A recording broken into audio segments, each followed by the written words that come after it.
right, welcome to our week 3, Professor. Thanks for coming. The Aggies are facing the University of San Diego. The Aggies come in 0-2. San Diego 1-1. The Aggies coming off a tough battle at number 2, South Dakota State. Scored 24-22. Cal Poly got edged out by San Diego got edged out by Cal Poly 28-27. Today, meeting with you guys, Coach Dan Hawkins, running backs coach Kevin Burke, the Big Sky Defensive Player of the Week, and National Freshman Player of the Week, Rex Connors, our safety, and wide receiver Justin Poerio. So, open, Coach. All right, you stung me with that 0-2, but I guess I'll have to live with it. Yeah, it was a good battle, and I was proud of the way our guys played, the heart they showed. We just know with the schedule. One of the good news, bad news about Aggie football is I think we've kind of just raised the bar a little bit over the past few years, and the expectations both of the staff and the fans and the players of being a championship-level football team and a playoff-level team and certainly being on the national platform. And that's a cool thing. And as we wait to get in our new Bruce Edwards Family Athletic Center over there, we kind of see the seeds of greatness growing around here. We had a doubleheader planned there. We've only had one game in the middle since we were there last time. They're a tough physical team, played Iowa very tough, but the resolve of our team was good. I thought on defense we played well. You guys know we went there last time. We got gashed in the running game. I thought we cleared that up. Rex had a couple interceptions. We had a fumble, so we're getting some turnovers there. Kind of the break point in college football these days, believe it or not, is 27 points. And so, to me, if your defense keeps somebody under 27, that's good. Now your offense has got to score over 27. It's a little different than football used to be played. But the resolve that we showed down the end and coming back will serve us well. I thought our guys played hard. Did some nice things on offense. Turned the ball over a little bit. Had a few drop passes. We got to clean up some things. That's me. That's our coaches. That's everybody there. I think we're still emerging a little bit on offense and gelling a little bit as our receiving core and quarterback and everybody gets on the same page. I always tell you guys it comes down to about 3 plays a game, and probably in that game you could say it was one, really, which was the blocked extra point, which I think might be the first one we've had here in 6 years. So credit them. They gave tremendous effort. And really was a difference in the game, because if we get that extra point, we score the next time, we can kick the extra point and try to get something done in overtime. But the nature of competition, that's what it comes down to. So it's not really about being close, because all games are close, theoretically. But we face a scrappy San Diego squad here that has battled us hard. We were fortunate to win a couple of years ago down there. Day caused a fumble on basically the last play of the game. Otherwise, we would have lost that game. But every year we play those guys, it is a battle. They are a well-coached football team. They have a number of guys. Charger Scout was here today, and they have Michael Bandy on their team and Dwelly. They've had a number of NFL guys on their football team, and they do again this year. So it'll be fun to be at home. Hopefully we have a great crowd. We'll be running of the freshmen. Love to see all the college students out here on Saturday, and be a great home opener. And we have Kevin Burke, our running back coach here. Kevin played for us on the U.S. national team. He played for Mount Union. And if you know anything about great college football, he played for Larry Karras, one of the great coaches in the country. Was the you were a 2-time winner, were you? He is the 2-time winner of the D3 Heisman, the Gallardi Award, which was pretty rare. Rex and his brother Porter both hail from Utah. Unfortunate to get those guys down there. And J-Po has been a mainstay around here. He hails from up in the foothills. It was fun to see him score, but we got a good football team. I really believe that. We just have to coach a little bit better, play a little bit cleaner. We're playing a tough schedule, but that's okay. That's why you play. But we just got to keep our oars in the water and keep rowing. A question for you, Coach. This is Scott Gordon and Rex. The defense against these two tough opponents. You play an FBS school, and you get them 2 3-and-outs and an interception their first 3 possessions. And then last week they go 3-and-out and an interception. Your defense is, in my opinion, started off with great energy, great intensity. Is it scheme? Is it maturity? Is it leadership? Why is the team so fired up when the game starts? You guys really seem to be clicking early in the game. I'd say it's everything with that. I mean, coming onto the field, we practice every day, just bringing the energy, making sure it's like high tempo, that everyone's like upbeat. And then Coach Coombs, he's been putting together a great scheme.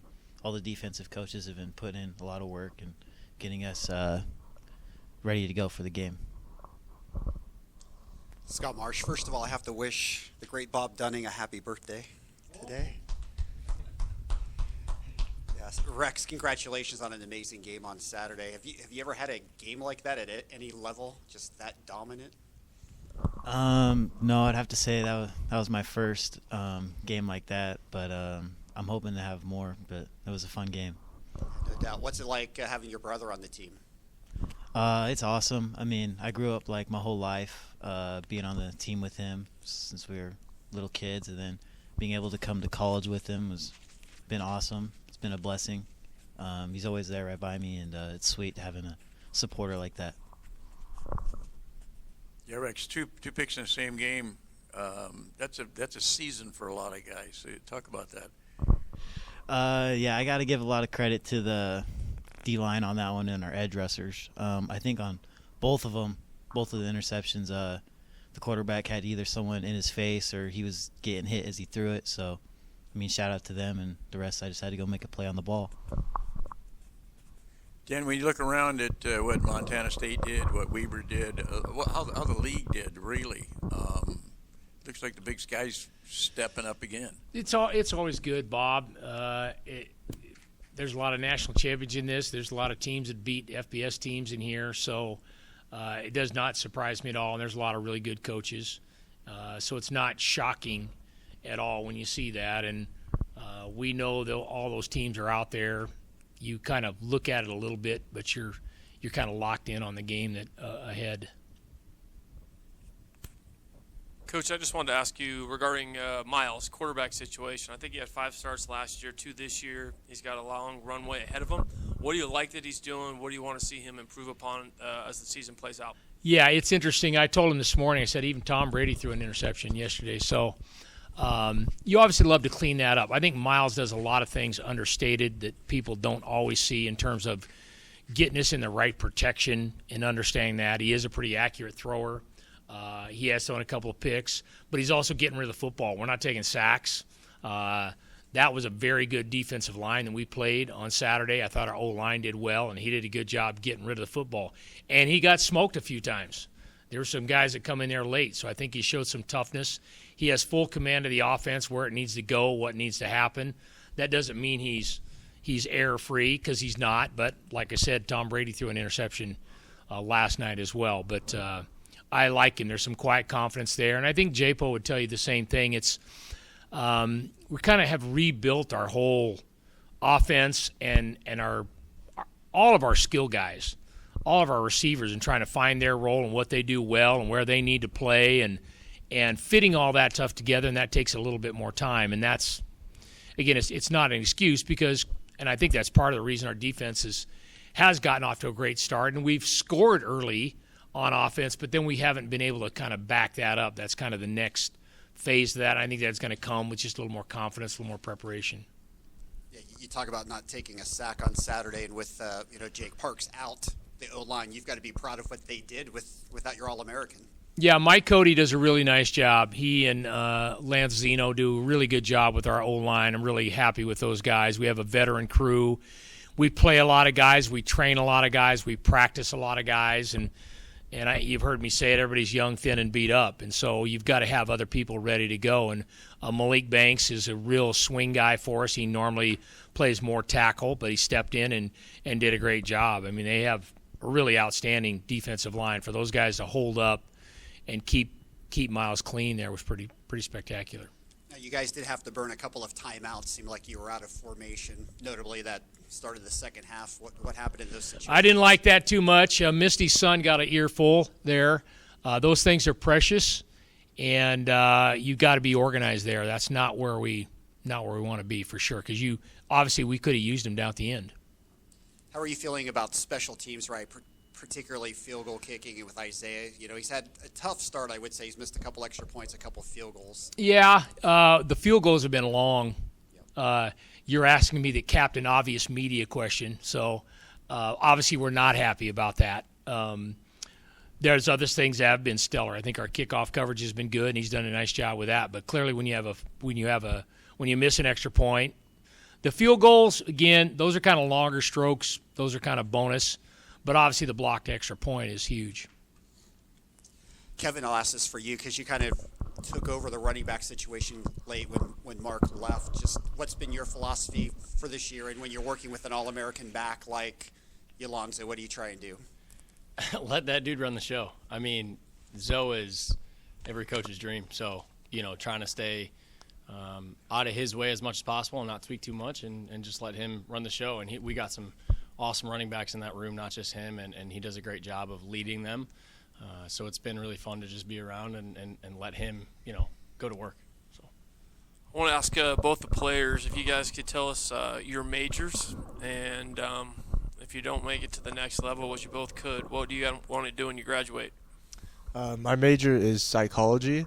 If I don't make it to the next level, right now I'm planning on doing firefighting as my career. So just taking EMT and then going through the process of the fire academy and everything with that. Sweet.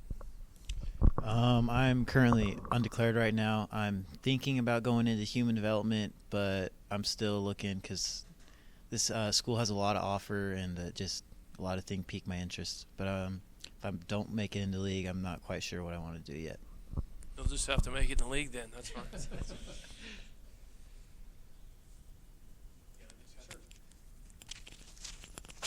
Rex, for you moving into that safety position, just talk about that and what it's been like to play alongside Chris Venable.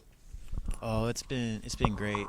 Chris is a great leader. I mean, he's been helping me with the plays and stuff, helping me get aligned, and then also with the Duncan, the safety last year, he helped me a ton when I first came in. When I was in the dorms, he would come to the dorm room and just help me with the playbook, teach me, and then before our first game against Cal, he gave me a call and was just like talking to me and like helping me like calm down and just be like, you're going to be all right. So that was a huge help. But yeah, Chris is just awesome. I love being in the secondary with him, and it's been fun. Justin, how about for you catching that touchdown pass? Kind of got you guys right back in the game. Talk about that play. It was one of those ones that we get into the red zone, and when we get in that certain formation, Coach Cody Hawkins knew when we lined up in that, they would press both guys. So we had a concept already drew up for that. So, I mean, it was just like practice, it was just another rep, and all I had to do was focus on catching the ball. I have a question for Kevin, actually. Watching San Diego, I know this is the case at every school nowadays, but they have a ton of transfers and kind of came at the spread attack with some different looks from a running back perspective and what you're facing. What do you see from them on tape with their fronts, size, and different looks, things like that? I know you guys have played San Diego before. You have tape on them, but it seems like a kind of a different team, maybe a little bit different style they're playing. Yeah, they're always high quality. I mean, and Coach Hawkins talked to the team today, and it's tempting to kind of look at it as maybe a trap game because they're they're non-scholarship, but that doesn't matter. They bring it every single year, and meeting with the guys this morning, it was, hey, they got some dudes, and we got to be willing to work and get ready to go because they lose a couple guys, but they're rebuilding. I mean, they don't lose any quality in who they have on defense, and they got a tough front. They got a tough couple of linebackers that we got to take care of in the pass protection game. But we just got to be able to protect the quarterback and do our job. Yeah, and Coach, obviously they come in with a little chip on their shoulder. I'm sure they felt they should have won that game on Saturday at Cal Poly. Certainly had their opportunities to win that game. Yeah, but like these guys said, they always play hard. That's their nature, and I give them a lot of credit. And they're well coached. I know a couple years ago we had Keelan and Wes Priest. They came over and said, "Yeah, we ran the game plan against you that we ran against the 49ers when they had Jerry Rice and Brent Jones. So you're kind of up against it. So they're always going to battle. And you got to think they're walking out of that game going, what happened? They they should have won that game or could have won that game. And they had played Laverne the first game, and I'm sure that was not the test really that they wanted or they needed, but they obviously found out against Cal Poly that they're a pretty good football team. And talk about Dale Lindsay. I'm thinking you probably have a lot of respect for an old school football guy like Dale. Yeah, I don't know. I guess maybe because we're both old. I don't know. I don't feel like I'm that old. What's fun about Coach Lindsay a little bit is when you're around a little bit, there's a lot of periphery things that you just kind of let go, and you kind of get down to the nuts and bolts of it. When you're younger, you're probably a little more high strung in some areas, but. Yeah, like I said, all you got to do is watch them on tape because they play with their hair on fire and they're well coached and they do enough things to give you problems, and they're going to take away your best stuff and make you do stuff. They always make us play left-handed every game. Every game. They're not going to let you do what you want to do. And then obviously being at home, always such a big plus for you guys with the record-breaking crowd you had last year here. Yeah, we're hoping we continue to pack it in here, and we hope it's fun and exciting, and we'll have the students here. That will be great. What's the most fun about it, obviously at Cal we had our full complement. I always feel bad when we go on the road. It's a Big Sky game. You only get 64. We took 70 to South Dakota. There's so many guys that really sacrifice and work hard for our football team, whether they're scout team guys. And when you play at home, some of those guys could help you win. Some of those guys could help you play. They get on special teams or even offense or defense.